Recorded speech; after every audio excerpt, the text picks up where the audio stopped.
12회 시작을 하겠습니다. 6월의 첫날, 호국 보훈의 달 6월이 왔습니다. 그러네요. 이제 노아의 공부방 코너. 네. 좋은 댓글 감사합니다. 혁명 21의 청선 전략. 이제 서포 5+2. 네. 이제 이 중에서 1조부터 알아보도록 하겠습니다. 네. 이번에 기존에 알고 있던 서포 15조를 대표님이 이제 보완하고 수정하셔서 이제 새로 업데이트된 내용이거든요. 제가 한번 읽어보도록 하겠습니다. 네. 1. 주거, 국가적 원가 판매 주택 건설. 네. 여러분들 흔히들 많이 알고 계시는 내용이죠. 네. 근데 좀 디테일한 부분에서 바뀐 점이 있는데, 이제 평당 700만 원 원가 아파트 국가 판매를 하는 거죠. 네. 근데 이제 그 세부 사항에 들어가면 이제 무주택자 20년 이상 중산층 서민, 그리고 출산 신혼부부가 우선순위가 높고요. 그리고 1인 가구 소형 아파트도 포함입니다. 이제 네. 15평 이내에서요. 네, 그리고 이제 국가 판매 원가 아파트에 이제 건설 노동자, 이제 저 같은 사람들이죠. 이제 노가다 하는 분들, 그리고 이런 사람들의 정부 차원의 고용을 추진해서 일자리를 활성화시키고, 이제 그 다음에 이제 국가 소유로 토지 판매가 금지된 부지, 이제 그런 거를 이제 원가주택 건설에 이제 사용하도록 하는 거고, 이제 우리가 이제 선관위 얘기를 많이 했는데, 이제 LH공사도 만만치 않게 그 썩어 문드러졌거든요. 맞아요. 완전히 공기업들 비리의 운상인데, 맞아요. 이제 LH공사를 해체시키고, 이제 마치 이제 우리가 벤치마킹해야 될 이제 싱가포르 같이 이제 국가주택청을 설립해서 이제 국가주택청 주도 하에 디자인 및 시공 발주에 의한 국가적 주택 공급을 하게 되는 겁니다. 이제 이게 1번 주거에서 국가적 원가 판매 주택 건설에 대한 내용이고요. 이제 2번 이제 주택 정책 개선. 이제 1번은 이제 뭐랄까 실무적인 내용인 거고, 이제 2번 이제 법적인 이제 얘기를 하는 건데, 이제 우리가 이제 전세 깡통 사기가 많지 않았습니까? 이런 거를 이제 보완하기 위해서, 이제 이런 일이 없도록 하기 위해서 이제 전세권 정부 허가, 이제 보증제도 도입을 하고요. 그다음에 이제 빌라 등 전주택 시세 공시를 이제 하게 되고, 이게 좀 제가 이해가 안 되는데. 일단 좀 질문하시면 되죠. 여쭤보세요. 일단 또 이게 공시 임대료 제도 도입, 이제 보유세 임대료 연동 부과 이런 내용이 있는데 제가 사실 좀 이해가 잘 안 되거든요. 이해가 안 되는데 이제 대표님과 연결을 해서 이제 총 정리 및 이제 해설을 한번 들어보도록 하겠습니다. 보유세 당연히 세금 문제니까 임대료 연동부가 그죠. 예, 우리 대표님하고 연결해보는 시간 갖도록 하겠습니다. 예, 여보세요? 안녕하세요. 네, 수고하십니다. 수고 많으십니다. 대표님. 대표님, 이번에 앵부쇼 코너 노아의 깜짝 공부방에서 이제 대표님께서 이제 수정부안에서 새로 업데이트하신 이제 총선 전략 서포 5+2 중에 이제 주거에 대해서 얘기하고 있었거든요. 근데 좀 이해가 안 되는 부분이 조금 있어서 그거에 대해서 좀 이게 간단히 설명해 주실 수 있을까요? 대표님 질문 드려도 될까요, 지금? 대표님 질문 하나 드리겠습니다. 제가 지금 그 무주택 20년 중산층 서민이라고 돼 있고 출산 신혼부부 우선이라고 했는데 신혼부부인데 출산한 신혼부부만 우선 대상인가요? 거기 두 가지가 같이 전개되잖아요. 무주택 20년하고 출산 신혼부부하고. 출산 신혼부부가 하면 주거 문제가요. 단순히 집을 없는 사람들한테 집을 준다라는 부분, 한 20년 동안 집 없었으면 상당히 고통을 많이 겪은 사람들이죠. 네, 맞습니다. 그래서 그런 사람들을 갖다가 이제 우선적으로 해주고, 그 다음에 이제 신혼부부 중에서 출산을 한 사람, 요즘 애 안 낳잖아요. 맞아요. 합계 출산율 0.78이잖아요. 멸종 사회가 되는데 이거는 주거 문제하고 긴밀히 연결되어 있습니다. 왜 애들을 안 놓느냐? 아파트를 살려다 보니까 애를 안 낳아야 저축이 되죠. 그렇죠. 애를 넣으면 하나당 100만 원씩 들어가는데 이 저축이 안 되니까 평생 전세 이거 매날 수가 없죠. 그러니까 사람들이 결혼을 해도 애를 안 놓지 않습니까? 출산을 안 하잖아요. 그리고 또 결혼도 잘 안 하려고 그러고. 그러니까 궁극적으로 이 정책이 집이 없는 사람에게 집을 갖다가 이렇게 주고 투기 사회를 막자라는 것도 있지만은 출산이 계속되면서 이게 사회 재생산이 되도록 하는 것도 목표가 있는 거예요. 그래서 이제 이 무주택 한 20년. 네. 무주택 20년이면 뭐 한 27, 8 결혼하면 사실 한 7, 8세 됐을 때. 그렇죠. 네? 네. 그게 해당이 되고, 그 다음에 이제 애들 네. 결혼해서 네. 출산을 한 사람. 근데 출산을 한 사람도 우선순위에서 봤을 때는 뭐 이 다자녀 가정에 먼저 그렇게 배려를 해줘야 안 되겠습니까? 그러니까 이제 출산한 그 자녀 수에 따른 또 우선 순위가 달라질 수 한꺼번에 있다는. 생각해 보세요. 네. 집이 없는 사람이 대한민국에 아마 절반은 될 거예요. 1인가 네. 포함하면 네. 55%쯤 될 거라고 그렇습니다. 보는데 네. 동시에 집을 지을 수는 없잖아요. 네. 그러면 나중에 순차적으로 집이 없는 사람들한테 이 집을 갖다가 이제 이 평당 700만 원의 원가 주택을 제공해야 되지. 거기에 한꺼번에 없는 사람들 다 모여라, 다 줄게 이렇게는 안 될 거 아닙니까? 그렇죠. 제시적으로. 네. 그러니까 거기에 그러면 순차적으로 우선적으로 줘야 될 기준이 있어야 될 거 아니에요. 그렇죠.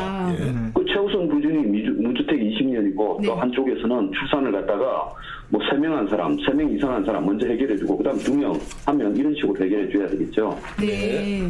그 신혼부부가 아니어도 출산을 한 가정에 먼저 우선순위가 돌아가는 겁니까?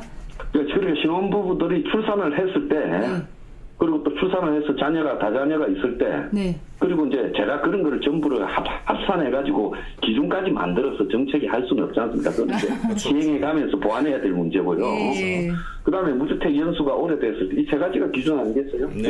예, 감사합니다. 결혼을 갖다가 자꾸 시켜야 되니까 이 다자녀하고 신혼부부들하고도 또 이렇게 다르게 평가를 해줘야 될 거라고. 신혼부부가 출산을 했을 때는 해당에 넣어줘야죠. 네, 그럼 맞습니다. 네. 그렇습니다. 또 노아님 질문 있어요? 네. 그 대표님 여기 보면은 이제 전세권 정보가 보증제도 도입이라고 되어 있는데 좀 자세하게 설명해 주실 수 있을까요? 지금 보면 주택보증공사의 전세 이 보증을 해주잖아요. 주택보증공사 허그라고 있습니다. HBC. 네네네. 근데 그게 뭐 기준도 까다롭고 또 뭐 거기에 보증에 해당이 안 되는 사람도 있고 또 어떤 주택들은 그쪽에서 보증서를 발급 안 하고 이래서 그게 있지만은 완벽하진 않아요. 근데 사실 뭐 큰 돈 안 들어가는데 한 20만 원 아끼려다가 전세금 떼이는 경우가 많습니다. 네, 맞습니다. 그래서 저는 앞으로 전세에 대해서요. 의무적으로 정부가 전세를 줄 수 있는 전세 가격이 합당한가를 체크한 다음에 그렇죠. 정부가 시세를 다 알지 않았습니까? 정부가 그 시세를 다 알고 전산에 입력시켜 놨었어요. 네. 빌라라도. 빌라까지. 네. 공시지가도 다 있지 않습니까? 집마다. 그러니까 정부는 가격을 다 알고 있어요. 대한민국의 모든 집은 공시지가가 있어요.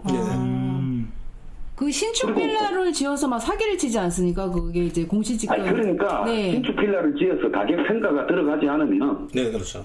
일단 전세를 못 놓게 해야죠. 그래서 모든 빌라가 지어지거나 아파트가 지어지거나 개인주택이 지어지더라도 주택보증공사에 시세 얼마, 전세 얼마를 갖다가 판정을 받고 자 전세를 놔도 좋다는 전세권 허가가 있을 때 전세를 주도록 해. 더 관리가 더 꼼꼼하게 되는 것입니다. 그거 없이는요. 그 전세 거래를 못하게 해야 된다고 저는 보고 있습니다. 지금 공인중개사들한테 맡겨놨는데 공인중개사가 막 사기들을 치는 일이 그렇죠.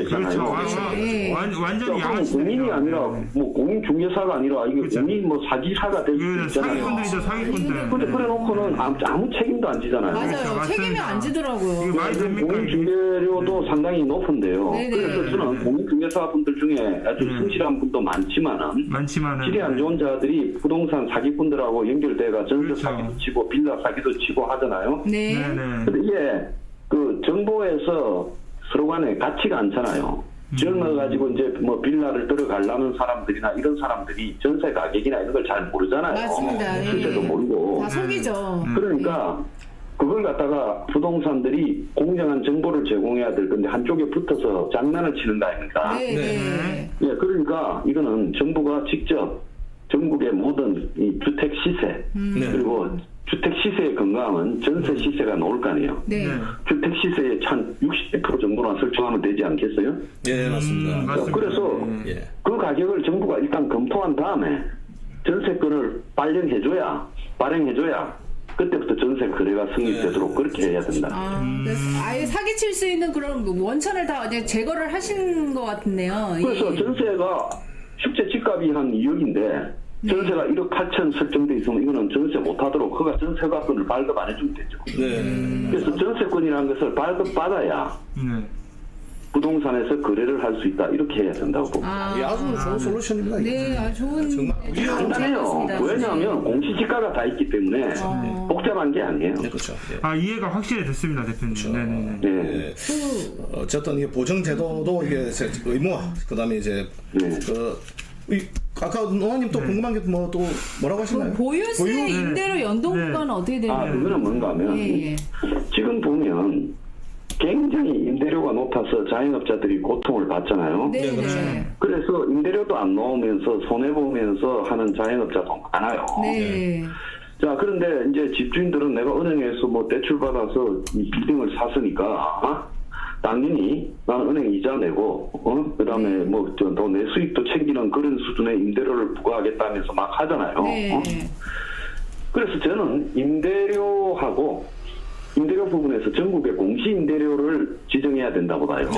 그럼 공시지가처럼 임대료를 놓으려면 여기에 임대료는 적정한 가격이 얼마다라고 정부가요, 동네 그리고 빌딩이 얼마나 오래됐는지 그 동네 골목에 뭡니까?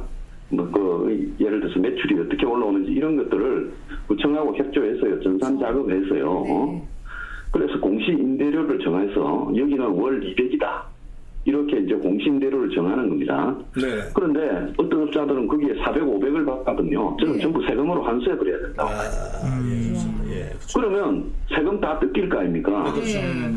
많이 받으면. 그러니까 적절한 가격으로 이렇게 임대료를 받게 될 거다. 이렇게 제가 보는 거예요. 근데 대표님. 이해가 안 가요? 대표님, 이해는 됐는데요. 근데 사람의 욕심이 끝이 없지 않습니까? 아니, 근데 공시지가가 있잖아요. 우리 지금 모든 집에. 공시지가에 근거해서 재산세 나오고 종부세 나오잖아요. 네. 근데 공시지가가 있는데 공시임대료제는 왜 못합니까? 근데 이게 참 임대하시는 분들이 이게 자기가 원래 받던 그 임대료보다 안 깎으려고 굉장히 막 세가 안 나가도 놔둔다고 그럼 세금으로 좀 환수해버려야 된다는 거죠. 세금으로. 네. 당연하죠. 그러니까 세상의 모든 일은 상식적이야죠. 거기에 들어가서 버는 돈이 한 달에요. 한 300만 원도 안 되는데 거기에 임대료를 갖다가 막 400씩 받으면 되겠습니까? 그러니까 다 다른 데로 옮기잖아요. 정부가요. 이거 어디에 임대료 어느 정도가 적정 수준이고 그다음 밀청은 얼마, 세금물은 얼마 이런 기준을 마련해서요. 쫙 전산 작업하면요. 금방 공시임대료 나옵니다. 그렇죠. 그러면 임대료를 갖다가 지역에 따라서 세금물, 밀청, 5층, 또 오래된 건물 이런 걸로 그다음에 그 길목에 대한 상권 이런 걸 고려해서 정부가 적정한 공시임대료를 매기면 돼요. 세금은 모든 사람을 소득을 파악해서 세금 매기잖아요. 그렇죠. 안 그렇습니까? 맞습니다. 예, 맞습니다. 찾아내잖아요. 그렇죠. 예. 그렇죠. 그러면 공시임대료라고 해서 적정 임대료를 왜 못 정하겠어요? 일도 아니죠, 그거. 그러니까 공시임대료를 정해가지고 공시임대료보다 높게 받는 사람의 임대료는 80-90%를 환수해버리고요. 공시임대료보다도 낮게 받으면 그런 사람들한테는 정부가 오히려 장려금을 주고 이렇게 해야죠. 맞습니다. 이게 정책이 좋습니다. 그래서 임대료를 갖다가 상식 수준에 벗어나게 받는 사람들은 정부가 다 환수해야 된다. 맞습니다. 오늘 우리 수행스마일 방송에서 대표님이 이 자본의 탐욕 이거는 정상적인 자본주의가 아니다. 결론적으로 우리 혁명21은 신자유주의 정당 아니지 않습니까? 그렇습니다. 말 그대로 이런 부분은 국가 주택청이 앞으로 해야 될 그런 내용들입니다. 이게 이런 부분 해가지고 그래서 집을 갖다가 빌려주는 사람도 자기도 은행에 이자 정도 내고 조금 남고 그다음에 거기에서 임대 들어가서 하는 사람도 이제 장사를 해서 임대료 주고 또 각종 비용만 쓰고 자기도 또 남고 이래서 살아가야 되지 그러잖아요. 아주 그냥 임대 들어온 사람 죽든가 말든가 막 계속 올리면서요. 그렇죠. 지금 우리가 당이 들어가 있는 거기도 계속 올려요. 건물은 막 수리도 안 하고 하루만에 유지하면서 화장실 냄새도 나고 그런데 임대료만 올리고 눈도 깜짝 안 합니다. 그래서 내가 이거는 피도 눈물도 없는 것이 자본주의 세상의 원칙이다. 지금 정부가 공시임대료로 해서 저 사람의 소득 중에서 상식에 벗어난 부분을 환수해야 된다는 그런 생각입니다. 맞습니다. 그렇게 환수한 돈을 가지고요. 국가 원가 주택 쓰는데 재원으로 써야 돼요. 맞습니다. 더 이상 네. 이제 이게 토건 카르텔은 사라져야죠. 그러니까 빨리 그날이 왔으면 좋겠습니다. 예, 토건 네. 카르텔은 사라져야 되고. 이런 이야기를 하면 황당하게 느껴지죠. 절대 안 그렇습니다. 누군가 말을 하고요. 네. 사람들이 그게 그럴 수 있다라고 생각하고 기존에 다 머릿속에 주입시킨 게 있잖아요. 지금 개뿔도 없으면서 임대료까지 정부가 개입하면 이것은 사회주의다. 지금 이 방송 들으면서도 몇 사람 그런 생각하고 있을 거예요. 그건 당신 머릿속에 잘못 주입된 생각이 들어있기 때문에 그래요. 그렇죠. 네. 그럼 100을 넘어야 돼요. 생명의 네네. 이게 옳은 우리 당에 건데. 많은 사람들이 사실상 숙골에서 출발한 분들이 많아요. 출발이 어디서 하더라도요. 네, 맞습니다. 그래도 당에 활동을 하고 이러면 이제는 생각이 바뀌어야죠. 임대료가 너무 만약에 바뀌지 않고요. 그냥 당 근처에 얼씬거리면요. 내일 다 탈당기 내는 게 나아요. 진짜 좋은 정책인 것 같습니다. 이제 임대료를 너무 올리고 내려주지 않다 보니까 그러니까 원래 가로수길도 그래서 망한 거 아니겠습니까? 네. 그래서 젠트리피케이션부터 시작해서요. 좀 뜬 상권들이요. 세월 지나면 전부 임대료를 올려서 다동안 가버리고 사람들이. 네, 다 빠져나가죠. 네. 그리고 나중에는요. 거기에 이제 가게 열어도 비싸게 받고. 네. 그러면서 이제 상권이 망해버리는 거 아니에요. 홍대 아파트 망했잖아요. 네, 지금 상권이 많이 망하고 있어요. 그래서 지금 그렇더라고요, 그래서 진짜. 전부 임대료를 비상식적으로 받고 있는 거죠. 네네. 그래서 우리가요. 저는 이게 왜 이럴까라는 생각을 매사에 다 합니다. 그냥 상식적으로 제가 뭐든지 현실을 제대로 그냥 흡수해서 받아들이지는 않아요. 전부 이건 왜 이럴까라고 생각해요. 네. 예. 그런데 그걸 갖다가 자본주의 사회니까 돈을 가진 사람이 빌딩을 사고 빌딩에서 얼마든지 그냥 내라고 요구하고 네. 그럴 권리가 있고 그것이 자본주의고 민주주의다 이렇게 생각하면 착각이라니까요. 네. 그럼 세금 다 내야지. 그렇죠. 우리가 수익 있는 모든 곳을 세금 다 받잖아요. 네네. 왜 그래 부동산이나 임대료나 이런 데서는 세금이 지원찮아요? 진짜 대표님 말씀 속이 다 시원합니다. 부자들 다 부동산 투기해가지고 부자된 사람 대부분 그렇죠. 아닙니까? 네, 그러니까. 그런 사람들은 세금 제대로 받았어요? 아니요. 네. 그렇죠. 우리 뭐 정당의 그 아이덴티티는 말 그대로 지금 그 보수 진보 기존 나왔던 이런 숙골도 아니고 숙골의 틀을 벗어난 거지 않습니까? 네. 네, 대표님. 예, 대표님 어쨌든 이 1조에 대해서 너무 이렇게 속 시원하게 해석해 주셔가지고요. 너무 좀 감사드리고. 감사드립니다. 네. 예, 우리가 또 이제 다음 사랑방 코너로 또 진행을 좀 해야 돼가지고. 네, 밤늦게 수고 많으십니다. 고생하십시오. 예, 감사합니다. 예, 대표님, 다음에 또 감사합니다. 좋은 말씀 부탁드리겠습니다. 네, 감사합니다. 예. 예, 우리 저기 오늘 약간 디테일한 우리가 네. 이제 임대료에 관련된 진짜 이렇게만 된다면 얼마나 좋겠어요. 세상 살기 너무 진짜 좋아지죠. 한마디 하면 네. 이게 사람이 결국은 사람이면 안 되는 거잖아요. 무슨 제도도 그렇고. 그렇죠. 우리가 이게 이때까지 그랬던 것들을 너무나 당연하게 생각하면 안 돼요. 그렇죠. 결국에는 우리가 바뀌면 나중에 그 다음 세대들이나 그 사람들은 바뀌죠. 이게 당연한 타듯이 이제 받아들일 수가 있기 때문에. 그러니까 이게 불합리한 건데 우리가 다 그냥 너무 그러려니 당연하다는 것이 그냥 여기까지. 내가 건물주인데 내 맘대로지 이런 걸 너무 당연하게 받아들이죠. 제가 볼 때는 이게 그 정당을 잘못 들어가는 그 젊은 청년들이 있어요. 정의당 이런 데서 네. 전혀 정의롭지 않고 진보스럽지도 않은데 그런 사람들이 우리 당에 들어가야 됩니다.